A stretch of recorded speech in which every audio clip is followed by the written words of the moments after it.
पाकिस्तानमध्ये जाऊन India team खेळणार नाही, पाकिस्तान बरोबर मॅच झाली नाही पाहिजे वगैरे वगैरे असं अनेकांकडून गेल्या काही काळापासून चालू होती चर्चा.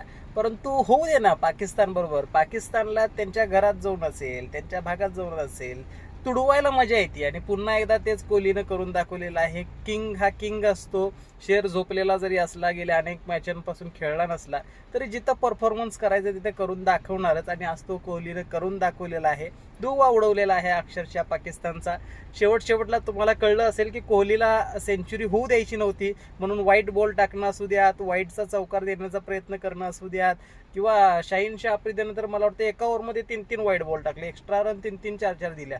कारण 12 बॉलला 12 कोहलीला पाहिजे होते, देशाला जिंकायला 12 आणि इकडं कोहलीला सेंचुरीला 12. पण तरी सुद्धा आपण ठरवलं की कार्यक्रम करतोय, की कोहलीनं करून दाखवलेला आहे. पुन्हा एकदा फॉर्ममध्ये कोहली आलेला आहे, त्यामुळे चॅम्पियन्स ट्रॉफीवरती यंदा आपलंच नाव आहे.